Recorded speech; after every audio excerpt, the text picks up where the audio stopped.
नमस्कार, आप राजस्थान देख रहे हैं। यहाँ पर मैं हूं आपके साथ प्रियव्रत दीक्षित। बुलेटिन की शुरुआत करेंगे, लेकिन उससे पहले एक नजर हेडलाइंस पर। रायपुर में रक्तदान शिविर का आयोजन। अखिल भारतीय कुमावत समाज ने किया आयोजन। शिविर में 101 यूनिट किया गया रक्तदान।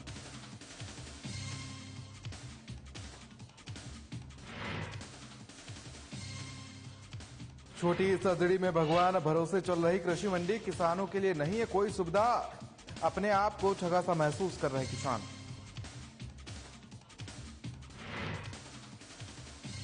जयपुर में गलता पीठ में 7 दिवसीय ब्रह्मोत्सव का आयोजन। तीसरे दिन हुआ मूलमंत्र हवन। पंच विशांति कलशों का किया गया विशेष अभिषेक। अजमेर में चोरों के हौसले बुलंद। अज्ञात बदमाशों ने चोरी की वारदात को दिया अंजाम। लाखों के सामान पर चोरों ने किया हाथ साफ।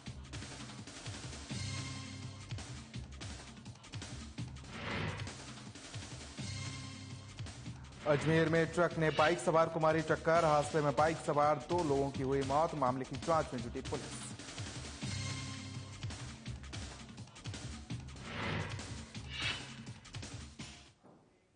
तो चलिए एक बड़ी खबर के साथ बुलेटिन का आगाज कर लेते हैं। 10 नवंबर को ग्रेटर निगम में मेयर के चुनाव होना है और इसी को लेकर आज बीजेपी कार्यालय में पार्षदों की बैठक बुलाई गई।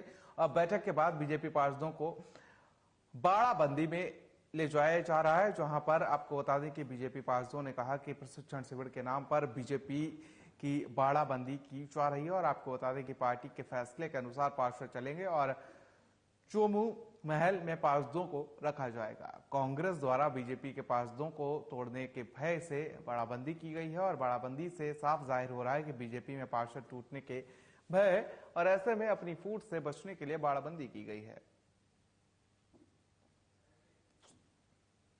तो 10 नवंबर को ग्रेटर निगम में मेयर चुनाव होना है और इसी को लेकर आज बीजेपी कार्यालय में पार्षदों की बैठक बुलाई गई। बैठक के बाद बीजेपी पार्षदों को बाड़ाबंदी में ले जाया जा रहा है, जहां पर बीजेपी पार्षदों ने कहा कि प्रशिक्षण शिविर के नाम पर बीजेपी की बाड़ाबंदी की जा रही है और इसी को लेकर आपको बता दें कि पार्टी के फैसले के अनुसार पार्षद चलेंगे और चोमू महल में पार्षदों को रखा जाएगा। कांग्रेस द्वारा बीजेपी के पार्षदों को तोड़ने का भय से बाड़ाबंदी की गई है और बाड़ाबंदी से साफ जाहिर हो रहा है कि बीजेपी में पार्षद टूटने का भय है। ऐसे में अपनी फूट से बचने के लिए बाड़ाबंदी की गई है।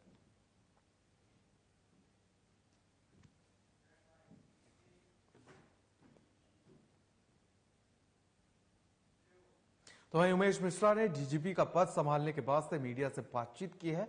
वहीं उन्होंने कहा कि कानून व्यवस्था को सही रखने का पूरा प्रयास किया जाएगा और अपराधियों पर लगाम लगाने का काम किया जाएगा। वहीं उन्होंने कहा कि सांप्रदायिक घटनाओं को रोकने, समय पर पुलिस की पदोन्नति और आर्थिक अपराधों को कम करने पर भी जोर दिया जाएगा। तो आपको बता दें कि उमेश मिश्रा ने डीजीपी के पद को संभाल लिया है और इसके बाद उन्होंने मीडिया से भी बातचीत की है। वहीं उन्होंने कहा कि कानून व्यवस्था को सही तरीके से रखने का पूरा प्रयास किया जाएगा और अपराधियों पर लगाम लगाने का काम किया जाएगा। वहीं उन्होंने कहा कि सांप्रदायिक घटनाओं को रोकने, समय पर पुलिस की पदोन्नति और आर्थिक अपराधों को कम करने का भी जोर दिया जाएगा। तो उमेश मिश्रा ने नए डीजीपी के तौर पर यहां पर पदभार संभाल लिया है और पदभार संभालने के बाद वो लगातार एक्शन मोड में नजर आ रहे हैं। उन्होंने कहा कि किसी भी प्रकार की कोताही नहीं बरती जाएगी। पत्रकारों से रूबरू होते हुए उन्होंने कहा कि कोई भी कोताही नहीं बरती जाएगी। सही पुलिसिंग के सभी पुलिस अधिकारियों और कर्मचारियों को इस दौरान उन्होंने निर्देश दिए हैं। प्रेस कॉन्फ्रेंस के जरिए उन्होंने सभी पुलिस कर्मचारियों को संबोधित किया और उन्होंने कहा कि जो भी अपराध हैं उन पर लगाम लगाया जाए और किसी भी पीड़ित को पुलिस परेशान ना करे और साथ ही जो भी अपराध हैं, जो भी अपराधी हैं उन पर शिकंजा कसा जाए।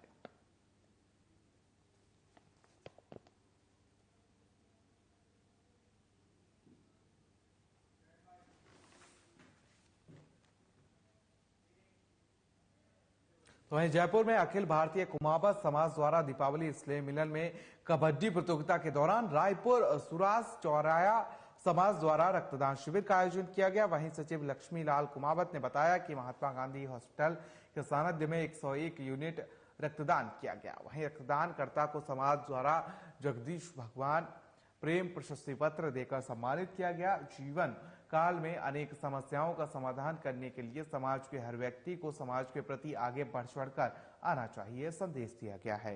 तो यहाँ पर बात की जाए तो रायपुर में अखिल भारतीय कुमावत समाज द्वारा दीपावली स्नेह मिलन में कबड्डी प्रतियोगिता के दौरान आपको बता दें कि रक्तदान शिविर का आयोजन किया गया है। और बात की जाए तो सचिव लक्ष्मी लाल कुमावत ने बताया कि महात्मा गांधी हॉस्पिटल के सानिध्य में 101 यूनिट रक्तदान किया गया है और इस दौरान रायपुर सुरास चौराया समाज द्वारा रक्तदान शिविर का आयोजन किया गया। वहीं सचिव लक्ष्मी लाल कुमावत ने बताया कि महात्मा गांधी हॉस्पिटल के सानिध्य में 101 यूनिट रक्तदान किया गया है। वहीं रक्तदानकर्ता को समाज द्वारा जगदीश भगवान प्रशस्ति पत्र देकर सम्मानित भी किया गया है। जीवन काल में अनेक समस्याओं का समाधान करने के लिए समाज के हर व्यक्ति को समाज के प्रति आगे बढ़ चढ़कर आना चाहिए, ये संदेश दिया गया है।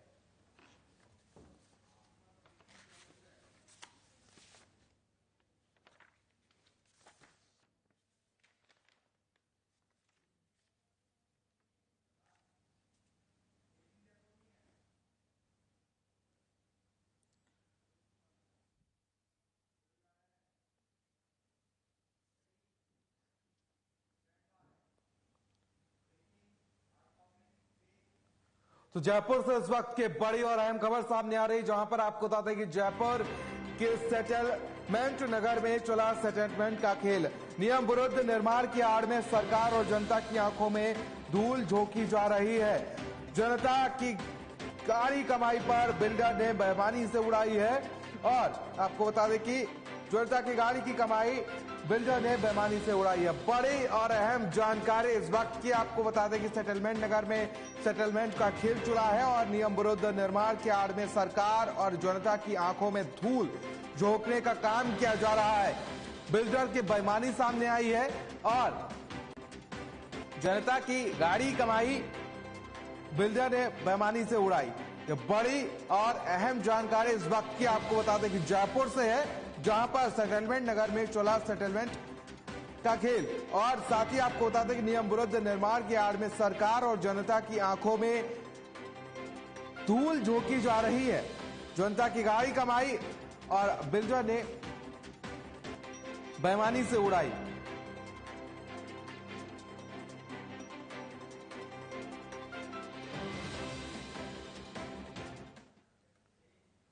चलिए खबरों में आगे बढ़ेगा और अजमेर के सिविल लाइन थाना क्षेत्र स्थित जय अंबे कॉलोनी कायड रोड पर रिटायर्ड जवान के घर में अज्ञात बदमाशों ने चोरी की वारदात को अंजाम दे दिया और घर में रखी सोने चांदी की छोटी मोटी जेवर नकदी समेत 1 लाख का सामान लेकर बदमाश फरार हो गए। आपको बता दें कि जवान का परिवार खाटू श्याम और सालासर भगवान के दर्शन के लिए गया था और इसी बीच बदमाशों ने इस वारदात को अंजाम दिया है।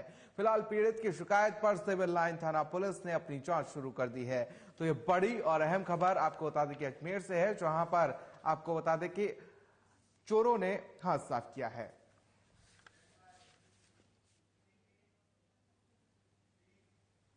तो वहीं छोटी सदड़ी की सरदार वल्लभ भाई पटेल कृषि उपज मंडी में किसान भी अपनी फसल बेचने के लिए आते हैं, लेकिन किसान मूलभूत सुविधाओं से भी वंचित है। ना किसान के रुकने की व्यवस्था है और ना ही जलपान की व्यवस्था है। वहीं कोई भी सक्षम अधिकारी मंडी में नहीं है, केवल ठेका कर्मी ही मंडी को संभाल रहे हैं। बीच बीच में कई बार झगड़े होने की नौबत पर मंडी के कार्य में रुकावट होती है और इसके कारण काश्तकारों का माल समय पर नहीं बिक पाता है और किसान अपने आप को ठगा सा महसूस करते हुए नजर आते हैं। तो छोटी सरदरी से खबर है, जहां पर आपको बता दें कि अगर बात की जाए तो कृषि अनाज मंडी जो है वो भगवान भरोसे हुए चलती नजर आ रही है। मंडी में किसानों को कोई भी सुविधा उपलब्ध नहीं कराई जा रही है। यहाँ पर बात की जाए तो किसानों के लिए ना ही पेयजल की व्यवस्था है और ना ही यहाँ पर खाने पीने की व्यवस्था की गई है, जिसको चलते आपको बता दें कि प्रशासन लगातार अधिकारियों को निर्देश देता हुआ नजर आया है, लेकिन अधिकारी जो हैं उनके कानों पर कोई भी जूंग रेंगती हुई नहीं नजर आ रही और जिसके चलते अगर साफ तौर पर कहा जाए तो भगवान भरोसे ये मंडी चलती हुई नजर आ रही है, जहां पर किसान अपनी फसल को बेचने को लेकर आते हैं, लेकिन उनको कोई भी सुविधा नहीं उपलब्ध कराई जाती है और किसानों को काफी परेशानियों का सामना करना पड़ रहा है।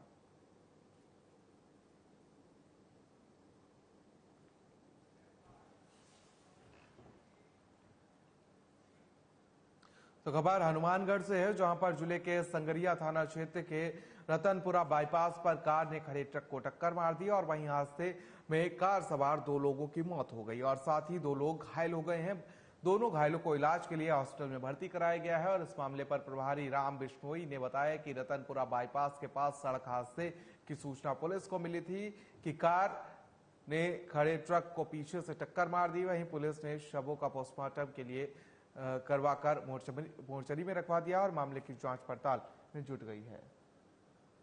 तो हनुमानगढ़ से खबर है, जहां पर आपको बता दें कि एक भीषण हादसा हुआ है। खड़े ट्रक में कार पीछे से घुस गई और इसमें बात की जाए तो यहां पर कई लोगों के घायल होने की सूचना है और साथ ही पुलिस पूरे मामले की जांच पड़ताल में जुटी हुई है। तो आपको बता दें कि हादसे में 2 लोगों की मौत हुई है और साथ ही 2 लोग घायल हुए हैं। दोनों घायलों को इलाज के लिए हॉस्पिटल में भर्ती कराया गया है। तो वहीं पुलिस अब इस पूरे मामले की जांच पड़ताल में जुटी हुई है। हनुमानगढ़ से खबर है, जहां पर जिले के संगरिया थाना क्षेत्र के रतनपुरा बाईपास पर कार ने खड़े ट्रक को टक्कर मार दी। वहीं हादसे में कार सवार 2 लोगों की मौत हो गई और साथ ही 2 लोग घायल बताए जा रहे हैं।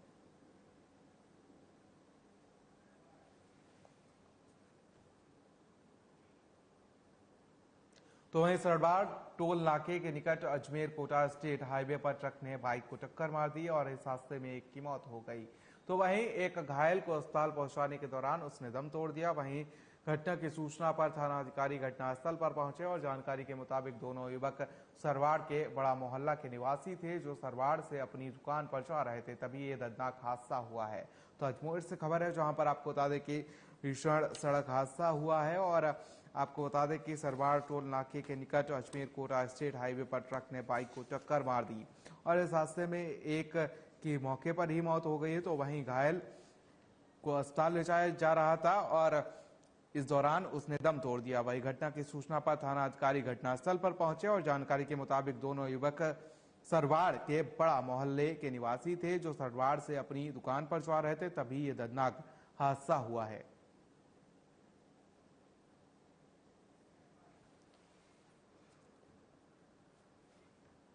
तो खबर बसवा उपखंड क्षेत्र के धपावन कला गांव की है, जहां पिछले 2 साल से लाख शिकायतों के बावजूद भी शिक्षा विभाग के आला अधिकारियों की आंखें नहीं खुल पा रही हैं, ना ही ग्राम पंचायत प्रशासन कार्रवाई कर रहा है। दरअसल ये पूरा मामला धपावन कला स्थित राजकीय प्राथमिक विद्यालय का है, जहां विद्यालय की पिछले 2 साल से 4 दीवारी गिरी हुई है और अब बाकी बची हुई दीवार का हिस्सा भी गिरने की कगार पर खड़ा है। इस मामले पर स्थानीयों ने कई बार शिक्षा विभाग के आला अधिकारियों सहित ग्राम पंचायत प्रशासन को शिकायत की, लेकिन मामले में ना तो शिक्षा विभाग के अधिकारियों ने गौर किया और ना तो पंचायत प्रशासन ने कोई कार्रवाई की। वहीं इस मामले में राष्ट्रीय महिला जागृति मंच के प्रदेश अध्यक्ष नेहा चतुर्वेदी ने शिक्षा विभाग सहित ग्राम पंचायत पर अनदेखी का आरोप लगाते हुए कहा कि लाख शिकायतों के बावजूद भी शिक्षा विभाग और ग्राम पंचायत की आंखें नहीं खुल रही है। ऐसे में छात्रों के साथ किसी भी समय अनहोनी हो सकती है। तो यहाँ पर बात की जाए तो खबर बसवा उपखंड के क्षेत्र धपावन कला गांव की है, जहां पिछले 2 साल से लाख शिकायतों के बावजूद भी शिक्षा विभाग के आला अधिकारियों की आंखें नहीं खुल पा रही हैं, ना ही ग्राम पंचायत प्रशासन कार्रवाई कर रहा है। दरअसल ये पूरा मामला धपावन कला स्थित राजकीय प्राथमिक विद्यालय का है, जहां विद्यालय की पिछले 2 साल से 4 दीवारी गिरी हुई है और अब ये बाकी बची हुई दीवार का हिस्सा भी गिरने की कगार पर खड़ा है और इस मामले पर स्थानीयों ने कई बार शिक्षा विभाग के आला अधिकारियों सहित ग्राम पंचायत प्रशासन को शिकायत की थी, लेकिन मामले में ना तो शिक्षा विभाग के अधिकारियों ने गौर किया और ना ही पंचायत प्रशासन ने कोई कार्रवाई की। वहीं इस मामले में राष्ट्रीय महिला जागृति मंच की प्रदेश अध्यक्ष नेहा चतुर्वेदी ने शिक्षा विभाग सहित ग्राम पंचायत पर अनदेखी का आरोप लगाते हुए कहा कि लाख शिकायतों के बावजूद भी शिक्षा विभाग और ग्राम पंचायत की आंखें नहीं खुल रही हैं। ऐसे में छात्रों के साथ किसी भी समय अनहोनी हो सकती है।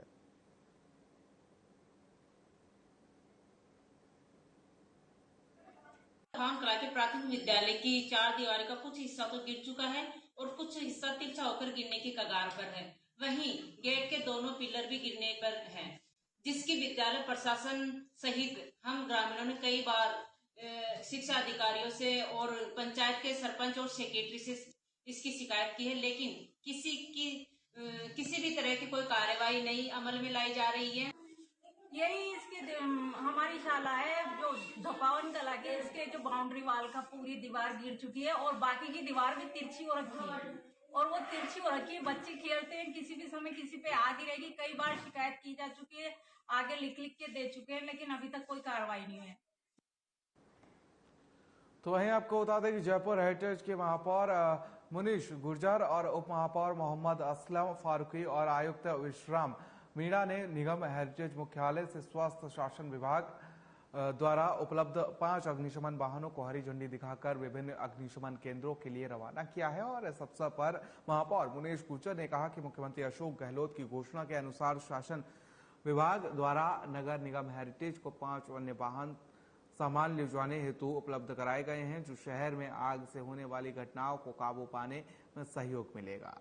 तो जयपुर से खबर है, जहां पर महापौर और उप महापौर ने अग्निशमन विभाग की 5 गाड़ियों को हरी झंडी दिखाकर रवाना किया है। और आपको बता दें कि इस दौरान उन्होंने कहा कि विभाग को अब काफी सुविधा हो जाएगी। 5 नए वाहनों को इस बेड़े में जोड़ दिया गया है।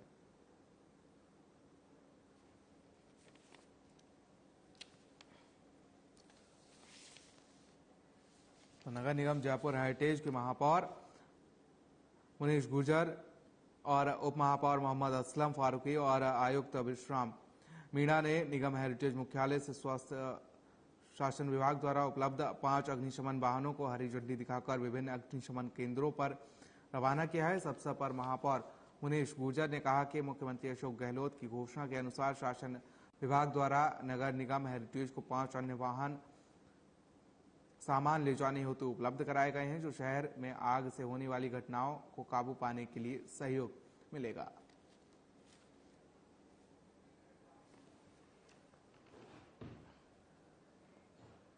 तो वहीं जयपुर में संयुक्त संविदा नर्सेस के आंदोलन से जुड़ी बड़ी खबर सामने आ रही है, जहां पर आपको बता दें कि संयुक्त संविदा नर्सेस का स्वास्थ्य भवन पर दूसरे दिन भी धरना जारी है और सैकड़ों की संख्या में स्वास्थ्य भवन पर संविदा नर्सेस धरना दे रही हैं। नर्सिंग ऑफिसर भर्ती में पदों के वित्तीय स्वीकृति और जल्द से जल्द भर्ती विज्ञप्ति जारी करने को लेकर यह धरना किया जा रहा है। तो जयपुर में संयुक्त संविदा नर्सेस के आंदोलन को लेकर ये बड़ी खबर है, जहां पर आपको बता दें कि दूसरे दिन भी उनका धरना जारी रहा है और सैकड़ों की संख्या में स्वास्थ्य भवन पर संविदा नर्सेस धरना दे रही हैं। नर्सिंग ऑफिसर भर्ती में पदों की वित्तीय स्वीकृति और जल्द से जल्द भर्ती विज्ञप्ति जारी करवाने को लेकर यह धरना प्रदर्शन यहां पर किया गया है।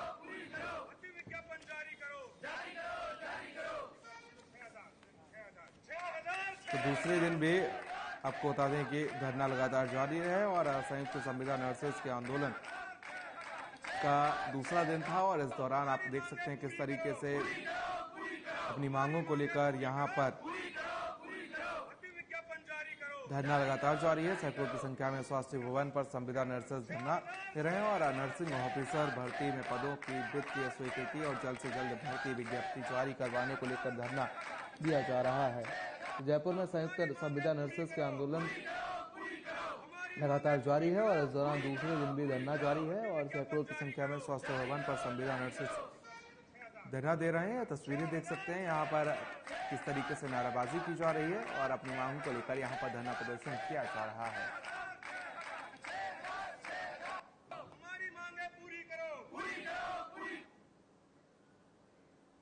तो कोटा के झाडोल गांव से एक दिल दहला देने वाली घटना सामने आई, जहां जंगली सियार 6 महीने की नवजात मासूम बच्ची को निशाना बनाया और जगह जगह काट दिया। वहीं खून से लथपथ मासूम को गंभीर हालत में कोटा के JK लॉन अस्पताल ले जाया गया और बताया जा रहा है कि सियार ने घर में घुसकर मासूम को अपना निशाना बनाया। हालांकि समय रहते मां ने मासूम को बचा लिया, लेकिन डॉक्टरों के मुताबिक अभी भी मासूम की हालत गंभीर बनी हुई है। वहीं पुलिस इस पूरे मामले की जांच कर रही है। तो कोटा से खबर है, जहां पर आपको बता दें कि एक जंगली सियार ने 6 महीने की नवजात मासूम बच्ची को निशाना बनाया और जगह जगह काट लिया। वहीं खून से लथपथ मासूम को गंभीर हालत में अस्पताल में भर्ती कराया गया, जहां पर आपको बता दें कि फिलहाल इलाज जारी है। डॉक्टरों ने मासूम को बचा लिया है, लेकिन डॉक्टरों के मुताबिक अभी भी मासूम की हालत गंभीर बनी हुई है। जहां पुलिस पूरे मामले की जांच पड़ताल कर रही है।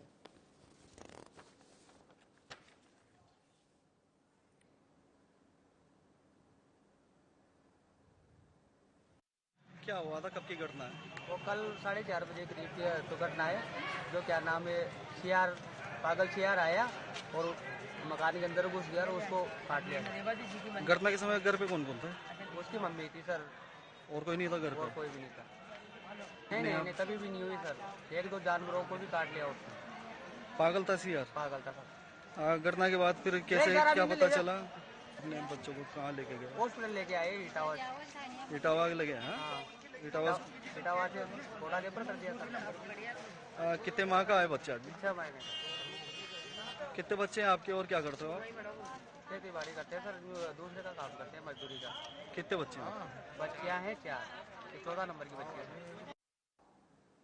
वहीं करौली जिले के नादौती तहसील में देव उठावनी एकादशी पर होने वाला सामूहिक विवाह सम्मेलन ज्वांगीड़ सेवा समिति हैदराबाद के तत्वाधान में ज्वांगीड़ सामूहिक विवाह सम्मेलन की तैयारियों को लेकर आयोजन समिति के सदस्यों ने अवलोकन किया है और उसके साथ ही आज नादौती में ज्वांगीड़ समाज की महिलाओं की ओर से कलश यात्रा निकाली गई और इस मौके पर समाज के गोविंद ज्वांगीड़ भामाशाह द्वारा 2,01,000 की बोली लगाकर कलश प्राप्त किया गया। हैदराबाद ज्वांगीड़ सेवा समिति के संरक्षक सियाराम ज्वांगीड़ ने बताया कि 4 नवंबर को सामूहिक विवाह सम्मेलन का आयोजन रखा गया है, जिसमें 46 जोड़े दाम्पत्य जीवन में एक दूसरे के हाथ थामेंगे।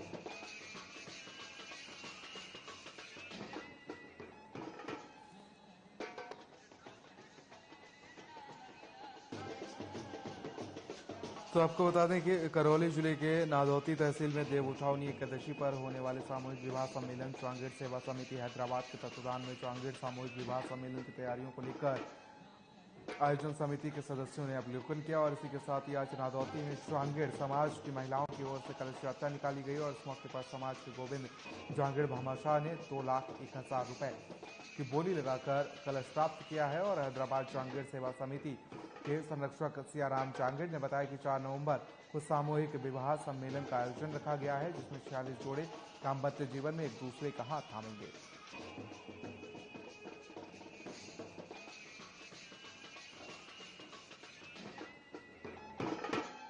आदर्श सामूहिक सम्मेलन ज्वांगीड़ ब्राह्मण सामूहिक सम्मेलन निःशुल्क सम्मेलन है। करौली सवाई माधोपुर दोनों डिस्ट्रिक्ट का मिलके है और जिसकी रिस्पॉन्स जिम्मेदारी हैदराबाद सेवा समिति के रूप में ली गई है और बाकी सहयोग समस्त समाज का है। और आज कलश यात्रा में सबसे पहले प्रधान कलश की जो बोली लगाई थी ना, वो हमारे आदरणीय उद्योगपति श्री गोविंद जी ज्वांगीड़ जीतकीपुर वालों ने 2,01,000 रुपए की लास्ट बोली लगा के कलश प्रधान की बोली उनके लिए छोड़ी गई। वो बहुत बड़े उद्योगपति है हमारे समाज में और समाज में सहयोग करते रहते हैं। वहीं जोधपुर में आज होटल प्रेसिडेंट में माता शक्ति के द्वारा भगवान झूलेलाल जी की नवीन अमृतवाणी का पोस्टर विमोचन किया गया और जानकारी देते हुए डॉक्टर रेखा मनीष धनकानी ने बताया कि भजन अमृतवाणी को तैयार करने में हमें लगभग 8 महीने लग गए थे। वहीं लेखक डॉक्टर रेखा धनकानी और रमेश भगत द्वारा लिखी गई गायक गायिका जयपुर के मशहूर सिंधी गायक साईं गोकुल उदासी और रुचिका चांदनी के द्वारा गाया गया। Music composing Mahadev studio Jaipur में की गई और वहीं वीडियो शूटिंग और एडिटिंग आशीष प्रोडक्शन स्टूडियो में की गई।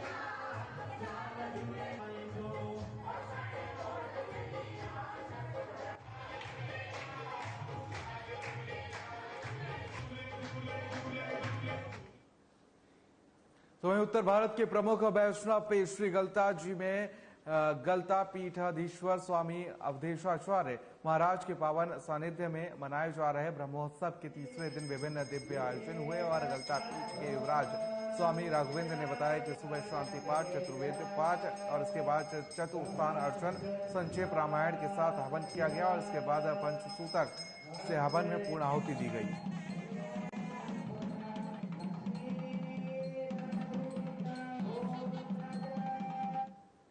वहीं अजमेर के गंज थाना क्षेत्र स्थित रामनगर इलाके में एक युवक ने फांसी लगाकर अपनी जान दे दी। मृतक मनोहर लाल चोपड़ा का रहने वाला था और आपको बता दें कि जो लगभग 14 साल पहले अपना घर छोड़कर निकल गया था। वहीं मनोहर लाल के जानकारों का कहना है कि वो लंबे समय से डिप्रेशन का शिकार था और इसी डिप्रेशन के चलते उसने कल देर रात उत्तम टेंट हाउस के पास कमरे में फांसी लगा ली, जहां पिछले कुछ समय से वो काम कर रहा था। आत्महत्या की सूचना के बाद पहुंची पुलिस ने उसके शव को कब्जे में लेकर उसका पोस्टमार्टम करवाकर शव परिजनों को सौंप दिया है। मृतक मनोहर लाल के परिजनों ने इस मौत के मामले में किसी भी तरह का कोई शक जाहिर नहीं किया है।